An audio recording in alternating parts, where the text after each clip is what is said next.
મધરે કીધેલું તું મોટો માણા બનજે, સારો માણા બનજે, પૈસા વાળો બનજે. એટલે હું તો ત્યારથી શોધ કરતો કે મોટો માણા બનવા માટે શું કરવું પડે. તો હું મોટા માણસની સ્ટાઇલ કરતો, કાચમાં ઉભો રહી અને પેટ ફૂલાવતો, એને ફાંદ મોટી હોય એમ, આમ કરીને પેટ ફૂલાવ્યું, ખાઈ નથી ફૂલાવ્યું. આટલો બધો હું ગાંડો હતો એના માટે. કાચમાં ઉભો રહીને પેટને મોટું કરતો, ફૂલાવી. હું સિંગલ બોડીનો હતો, કારણ કે મારી એવી ઇન્ફોર્મેશન હતી કે મોટા માણસ પેટ હોય, ટાલ થઈ ગઈ હોય તો ટાલ ગઈ કે નાખી છે. કહેવાનો ભાવ છે આટલું ભૂત ચડેલું હતું મોટા માણસનું, સારા માણસનું ભૂત હતું. એટલે કારે પણ સ્ટેપ લીધા તો હું સારો તો કહેવાયશ ને. મારી માનું વચન તો પળાહે ને. મેં સપનું ભગવાન સામે સંકલ્પ કર્યો, સારો માણસ, મોટો માણસ ને પૈસા વાળો બનીશ, તો મારે પાળવું તો પડશે ને. કાયમિક મને આ સૂત્ર એ એક અભણમાં એ 3 સૂત્રો આપ્યા હતા, એના કારણે મારામાં એક પણ અવગુણ ન આવ્યો. એનું કારણ મારી માં છે.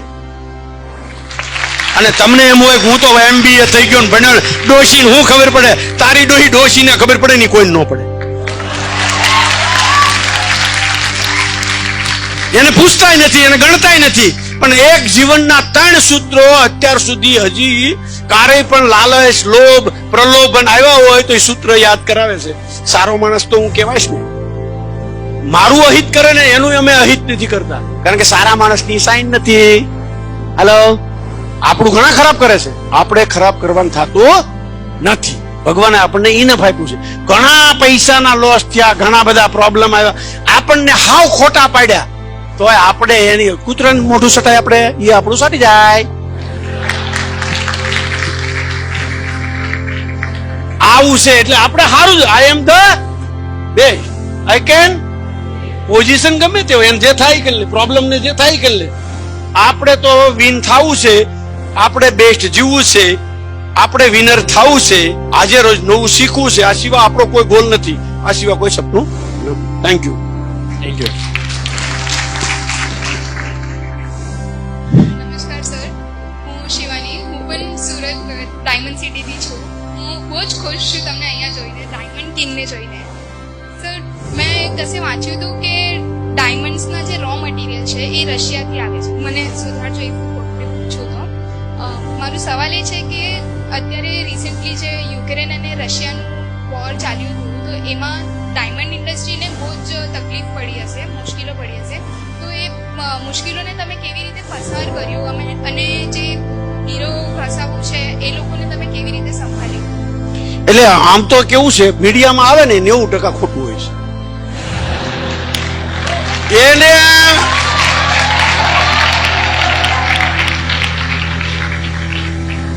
આ હીરા વેચ્યા વગર રોટલા નીકળે એમ નથી. ગમે નથી એને રસ્તા કાઢવા પડે. રૂબલમાં મીડિયા વેચવા, પેલા ડોલરમાં વેચતા. પેમેન્ટ ઇન્ડિયાથી ગયા અને આવ્યા, થોડાક દિવસ લેટ થયા, પાર્સલ આવવામાં લેટ થયા, બાકી અટક્યું કાંઈ નથી. અટકે એમાંય નથી, જરૂરિયાત છે, એની જરૂરિયાત છે આપણી. અને એ 35% હિસ્સો પૂરો પાડે છે રશિયા. આખા વર્લ્ડ નો હિસ્સો રો મટીરિયલ નો 35% એની પાસે છે. તો 35% આપણે આખી ઇન્ડસ્ટ્રીને એટલો મોટો કઈ અસર કરે નહીં, કારણ કે એને કુદરતને કરવું છે ને. તે ઇન્ડિયામાં ઇન્ડસ્ટ્રીમાં લેબ ગ્રોન આવી ગયું, તો 10-20% એને પૂરું કરી દીધું. જે ઘટતું હતું લેબ ગ્રોન ડાયમંડ આવ્યો ને, જે ડાયમંડ આર્ટિફિશિયલ ડાયમંડ કહેવાય, લેબ ગ્રોન ડાયમંડ કહેવાય. લેબ ગ્રોન ડાયમંડ એટલે શું? તમારી દેશી ભાષામાં માણસે ઉગાડેલો ડાયમંડ.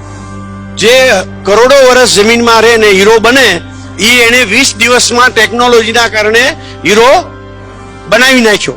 એ લેબ ગ્રોન ડાયમંડ. ફરક કેટલો ખાલી, DNA સેમ. માને કુખે બાળક જન્મે અને કુખ ભાડે લીધી હોય એટલો ફરક. ટેસ્ટ ટ્યુબ બેબી, ઓર કોઈ ફરક નથી. પણ ઓરિજિનલ ઇઝ ઓરિજિનલ, કારણ કે ગાંડા ગણાય છે ને બ્રાન્ડેડ વાળા, એટલે ઓરિજિનલ હીરો તો હાલવાનો જ. પણ લેબ ગ્રોન જેને ઓપ્શન જોઈતું હતું એના માટે લેબ ગ્રોન આવી ગયું છે. અમારી ઇન્ડસ્ટ્રીમાં તો ભયંકર ઓપ્શન આવી જાય છે, અને અમે કોઈ દી એવું વિચારતા નથી. અમારા 2007માં 4 મહિના કારખાના બધું બંધ રહ્યું. અમે લોકોએ ત્યારે શું કર્યું ખબર? એક ડાયમંડ નો શેફ એવો હતો કે એ વેચાતો હતો ને એ હાલતો હતો, તો બધા કારીગરોને એ આવડતો નહોતો. તો અમારી પાસે જેટલા હતા ને એટલે બધાને એને શીખવાડી દીધું. 2-3 મહિના નવરા હતા, એમ્પ્લોયને શીખવાડી દીધા, ડબલ થઈ ગયા, જોટો થઈ ગયા. અત્યારે અમારે કોઈ પણ ડાયમંડ આવે, અમારા બધા કારીગરને બધું આવડે. તો આપણે જયારે દહીં પેલું ફાટી જાય ત્યારે પનીર બનાવી નખાય, નાખી ન દેવાય. હલો, બગડી ગયું દૂધ તો ફાટી ગયું તો પનીર બનાવી નાખીએ. એમ અમે તો કાયમી પછી આમાંથી સારું હું, આમાંથી બેસ્ટ હું, એ આપણે લઈ લેવાનું. અને બેસ્ટ રસ્તો ગમે એટલા ખરાબ સમયમાં બેસ્ટ રસ્તો હોય જ છે, આપણી એંગલ નથી હોતી. Thank you.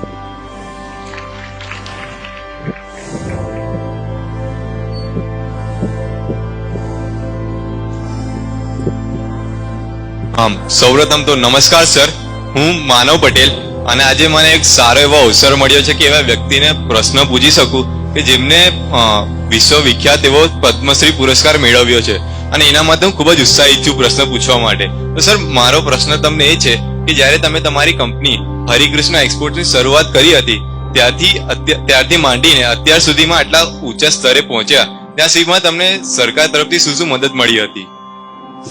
નહીં, એટલે બહુ મોટી મદદ મળી. હું કાયમ કહું, સરકાર તરફથી બહુ મોટી મદદ મળી. મનકારે રોક્યો જ નહીં, મને કોઈ દી ટોક્યો નહીં, મને કરવા દીધું. મારા ઉપર વિશ્વાસ મૂક્યો કે આ દેશનો નાગરિક સારો છે. મેં બહુ બધા કામ કર્યા છે, અને એની પાછળ પણ એક બિઝનેસ હતો. આજથી 5 વર્ષ પહેલા મારે ધંધો આખો હેન્ડ ઓવર કરવો હતો. અમારી કંપનીનું ફેક્ટરીમાં ઓપનિંગ કરવા નરેન્દ્રભાઈ આવ્યા. મેં નવી ફેક્ટરી બેસ્ટ બનાવી હતી સુરતમાં. મેં એને 15 વર્ષ પહેલા કીધું હતું, એ જગ્યા એલોટ અહીંયા સીએમ હતા ને ત્યારે કરેલી. મેં કીધું તું બેસ્ટ ફેક્ટરી બનાવી છે એમ. એવી બેસ્ટ બનાવી હતી અને એ થઈ ગયા સીએમ, એટલે પીએમ બની ગયા. એટલે પાછો હું આમંત્રણ આપ્યો તો તમે જે મેં તમને કોલ આપ્યો તો એવી ફેક્ટરી રેડી છે ને તમે જે દી આવો તે દી તમારા હાથે ઓપનિંગ કરવાનું છે. ફેક્ટરી ચાલુ થઈ ગઈ છે, અને ઈ સિવાય ઓપનિંગ કરવાનું થતું નથી. ફેક્ટરી ચાલુ છે અને તમે નહીં આવો તો રિટાયર્ડ તો થાઓ ને, ત્યારે આવજો. આવું આમ એટલો ભાવથી મેં મારો આ સ્વભાવ. તે સવાલ પૂછ્યો ને તને જવાબ દઉં ને એ જ નરેન્દ્રભાઈ દઉં. હા, એવું મારું બેટરી ડાઉન ન થાય. હાલો, એટલે એ ઓપનિંગ કર્યું અને મારો રોલ હું એવું માનતો તો પૂરો થાય છે. 60 વર્ષ પહેલા મારા ધંધો મારી જેવો ટોપ કરી શકે એવા છોકરાઓને તૈયાર કરી દેવા છે, પણ તૈયાર છે કે નહીં એ હું જયારે એને હોપી દઉં તો ખબર પડે ને. એટલે મેં સરોવરના કામમાં વધારે ધ્યાન દીધું. મારો સબ્જેક્ટ તો હતો જન્મથી જ સેવા કરવાનો. ધંધો કરવો ને એ તો મારી જરૂરિયાત ને મજબૂરી હતી. મારો આમ સ્વભાવ છે સોશિયલ, એટલે મેં શું કર્યું, ધંધાને સોશિયલ કરી નાખ્યો. સોશિયલ ધંધો મારો બિઝનેસની ડિઝાઇન અમારા દીકરા અમેરિકાથી ભણીને આવ્યા ને એને એમ કીધું આને સોશિયલ બિઝનેસ કહેવાય. આ કોઈ અમને ક્યાંય ભણવામાં નથી આવ્યું. આ સોશિયલ નથી, બિઝનેસ નથી, સોશિયલ બિઝનેસ છે. એટલે મેં કીધું હું એને 1-2 વર્ષ હું સેવાનું કામ કરું, એને હોપી જાઉં કેવું કરીએ કેમ છે. કે તો મને તો એમાં સફળતા ઉપર સફળતા મળતી ગઈ. નરેન્દ્રભાઈ ઓપનિંગ કર્યું એટલે ઘર અને પરિવાર આખો ખુશ થયો. એટલે અમે નરેન્દ્રભાઈને લેટર લખ્યો હતો કે રાષ્ટ્રને શોભે એવું એક સરોવર તમને આભાર રૂપી આપશું. તમે અમારી ઓપનિંગ કર્યું ફેક્ટરીનું, અમે બહુ ખુશ થયા. અને તમે રાષ્ટ્રનો સમય આપ્યો 36 મિનિટ આપી, તો અમે આભાર રૂપી શું તમને આપી શકીએ? તો અમે એક સરોવર 125 વીઘાનું આપશું. એવા ઉત્સાહથી અમે સરોવરનું કામ ચાલુ કર્યું. કરવાનું તો હતું જ, પણ આ ઉત્સાહ એડ થયો અને મેં લેટર લખી નાખ્યો. 4 મહિનામાં 1.25 લાખ ટ્રક, 25 ટનનું એક ટ્રક, 1.25 લાખ ટ્રક 24 કલાક કામ ચાલુ રાખી અને 125 વીઘાનું સરોવર રેડી કર્યું. કુદરતને કરવું, મેં કીધું નેચર સપોર્ટ આપે છે, એ આમાં વાત આવે છે. હું દાખલા મારા જીવન ઉપરથી જ દઉં છું. એક્ઝેક્ટ 2017માં એના જન્મ દિવસને દિવસે એ અમરેલી આવવાના હતા અને મારું અહીંયા સરોવર રેડી હતું. મને ખબર પડી કે અમરેલીમાં આવે છે. મેં તાબડતોબ મહેનત ચાલુ કરી કે મેં તમને આભારનો લેટર લખ્યો તો એવું સરોવર રેડી છે અને તમે એ આવો છો અમરેલી તો મારું ઓપનિંગ કરી નાખો, અમને એક બીજો ઉત્સાહ મળશે. આમ તો ડાઉટફુલ કેસ હતો. 4 જ મહિનામાં એ કઈ બીજી વાર મારીને થોડા આવે, પણ એને એક વિચાર કરીને કીધું હારું હું વિડીયો કોન્ફરન્સ થી કરીશ. મેં કીધું વિડીયો કોન્ફરન્સ આને કરી લેવાય એમ. એટલે મેં જીતનું કર્યું, સારું વિડીયો કોન્ફરન્સ અમરેલીમાંથી ઈ સરોવરનું ઓપનિંગ વિડીયો કોન્ફરન્સ થી કર્યું. અને પાછું ઓર ઉત્સાહ વધ્યો. ઝીણા ગામડામાં કામ કરવામાં પ્રોબ્લેમ આવતા હતા એ બધા સોલ્વ થઈ ગયા સાહેબે ઓપનિંગ કર્યું એટલે. નકર તો ત્યાં તો બધા પ્રશ્ન સિવાય કઈ છે જ નહીં. ગામડામાં કામ કરવું ને લોઢાના સૈના ધ્રુવમાં એસી વેસવા જેવું છે. તો ઓર ઉત્સાહ ચડ્યો પાછો અમે બધા પરિવારે સંકલ્પ કર્યો કે હવે તો આપણે ધંધો સારો ચાલ્યો, મેં ધંધામાંથી હટી ગયો તો મારી કરતા ધંધો સારો કર્યો, આ બધાએ નફો સારો કર્યો, તો આજ કરાય ને, કુદરતને આ કરાવવું છે. મારા સેકન્ડ જનરેશને બેસ્ટ ધંધો કર્યો મારી ગેરહાજરીમાં. ઓર ઉત્સાહમાં આવ્યા ને અમે સંકલ્પ કર્યો કે આપણે 100 સરોવર બનાવશું. એક સરોવરના ઓપનિંગ થી 100 સરોવરમાં મારા ભાઈના દીકરાના લગ્ન હતા એટલે અમે કાર્ડ આપવા ગયા. કાર્ડ આપતી વખતે મેં એને ખાલી સ્ટોરી કરી કે સાહેબ અમે 75 સરોવર અત્યાર સુધીના બનાવ્યા. તમે એક સરોવરનું ઓપનિંગ કર્યું તો અમારા 75 પૂરા થઈ ગયા છે. મારી તમને વિનંતી છે, તમે અહીંયા આઈઆઈટી દિલ્હીમાંથી એનું સર્વે કરાવો. અમે બહુ સસ્તામાં, બહુ ઓછા પૈસામાં બહુ મોટું કામ કર્યું છે. તમે એનો ટેકનિકલી રિપોર્ટ કઢાવો અને તમે આ ભારતમાં પાણીનો પ્રશ્ન બહુ સિમ્પલ પૈસામાં આપણે હલ કરી શકીએ એમ છીએ. અને આપણે એટલા વર્ષે પૈસા બગાડીએ છીએ, એને એક જ વાર બગાડશો આખી જિંદગીનું કામ થઈ જાય. તમે તમારી જાતે ગાંધીનગર નહીં કહેતા, ત્યાંથી સર્વે કરાવો. એને એની ટીમ મોકલી 75 સરાવો ને અમે ત્યારે 22 લાખ ઝાડ વાવ્યા હતા. 22 લાખનું ઝાડનું સર્વે કર્યું, 75 સરોવરનું સર્વે કર્યું, આજુબાજુના ગામડાનું સર્વે કર્યું, કેટલો ફાયદો થાય, શું થાય, ફલાણું થાય, ઢીકડું થાય. એ ચમત્કાર સર્જે. અમે ઘરે ઓફિસે દુધાળા જ હતા અને ફોન આવ્યો, તમે પદ્મશ્રી માટે ઇન્ટરેસ્ટેડ છો? મેં આને કીધું, આ બ્રિજેશ આજે હતો, કીધું આલા કોક મસ્તી કરે છે, કારણ કે ઘણા બધા એવું કહેતા કે તમે પદ્મશ્રી તો તમને મળી શકે. કીધું હવે લાયકાત થાય ત્યારે મળશે, આપણે એપ્લિકેશન નથી કરી. મેં કીધું તપાસ તો કરતો કે દિલ્હીનો જ છે, હોમ મિનિસ્ટ્રીનો જ છે. ન્યાય કોક મસ્તી કરે, તું હોમ મિનિસ્ટ્રીમાં કોનો છે એને પૂછ્યું. ત્યાં પૂછ્યું કે હા, સાંજ સુધી કોઈને કહેતા નહીં, હાજે તમારા સમાચાર આવશે. 75 સરોવર કીધું એને સર્વે કરાવીને અમને પદ્મશ્રી માટે ક્વોલિફાયર કર્યા. હવે એનાથી આગળ વાત કરીએ, ઓર ઉત્સાહ વધ્યો. અત્યારે અમે 108 સરોવર પૂરા કર્યા, 4 મહિનામાં બીજા 33 સરોવર બનાવ્યા.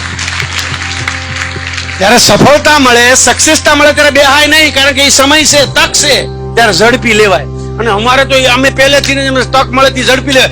40 વર્ષથી તક જ હાલી આવે. હેલો, એક દિવસ નવો, એક દિવસ નવું કાંક થયું, સફળતા મળતી. કારણ નેચર સપોર્ટ આપે છે.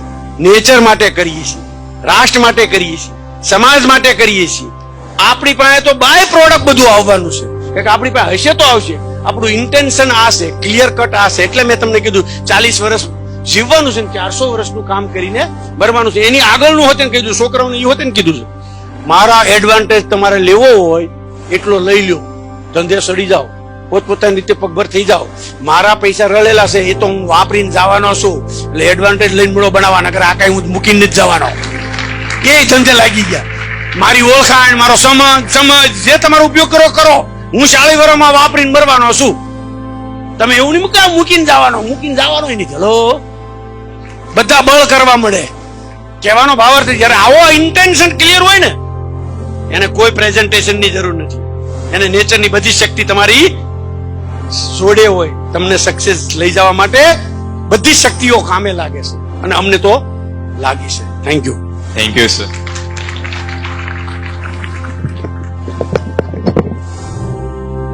હવે એક લાસ્ટ ક્વેશ્ચન લઈશું આપણે. જય શ્રી કૃષ્ણ સર, મારું નામ દેવ છે. મને આજે તમારી સાથે વાત કરવાનો આવો સોના સરીખો મોકો મળ્યો છે, એની માટે હું બહુ ખુશનસીબ છું.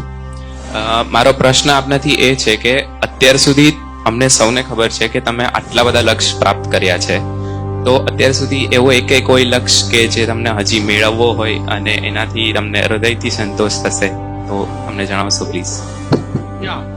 હારો છેલ્લો પ્રશ્ન છે. આમ તો ક્લોઝિંગ પ્રશ્ન કહેવાય, આને ક્લોઝિંગ સેરેમની હોય ને એમ ક્લોઝિંગ છે. મારી લાઈફમાં 44 વર્ષમાં મારો એવો દિવસ જ નથી મેં સંકલ્પ કર્યો હોય સિદ્ધ નથી થયો.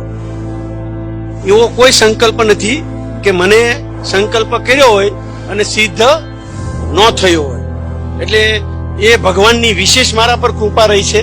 અને કદાચ મને યાદ નથી, કારણ કે મારો સ્વભાવ છે, આપણે મોડી વાત કરવાની થતી નથી. હરેરી ગયા, હારી ગયા, ભાર્ય કરી, ગમે એ થયું હોય તોય અમે 2007માં બધી ઇન્ડસ્ટ્રીને ખબર છે, 2007ની મંદી આવી ત્યારે હીરાના પૈસા સડનલી હીરાના 25% પૈસા થઈ ગયા હતા.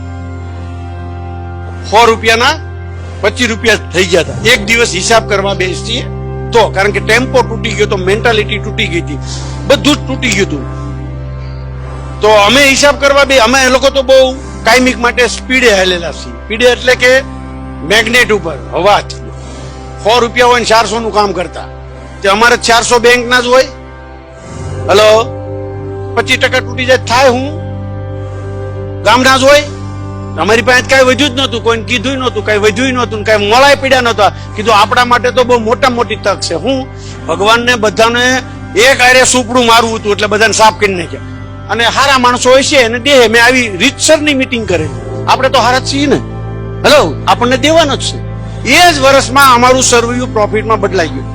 અમે કોઈ દી અમારા વજન નથી લીધો, હતાશા નથી લીધી, નિરાશા નથી લીધી. ખ્યાલ આવે મારી વાતનો?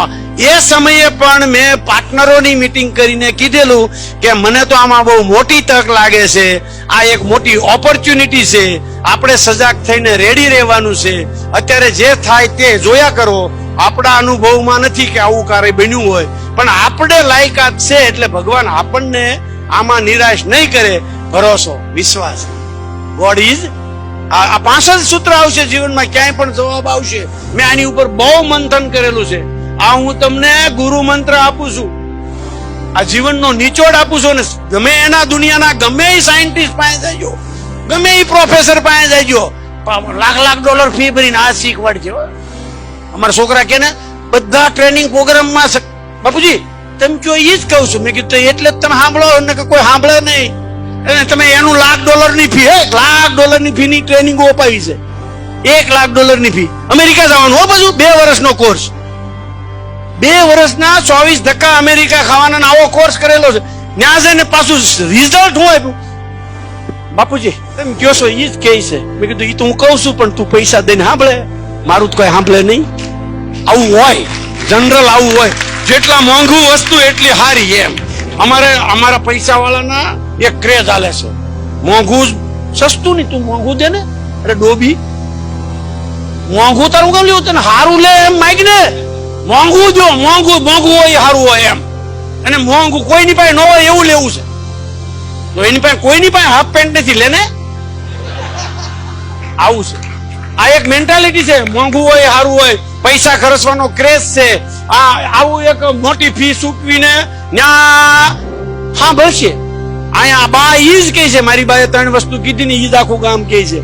મફતમાં સલાહ દીધી લીધી નહીં અને $1,00,000 ખર્ચી અને મારો દીકરો એવો સાંભળે ઉતારે જ નહીં કાંઈ. આવું જ છે. એટલે છેલ્લો એ જ સવાલનો જવાબ આવે કે ગમે એ પોઝિશનમાં આપણે મોડું પડવાનું થતું નથી. આપણે તો ગ્રોથ જ કરવો છે, આગળ જ જોવું છે, પાછળ જોવું નહીં. Today is my new day. હરકેડી. Thank you.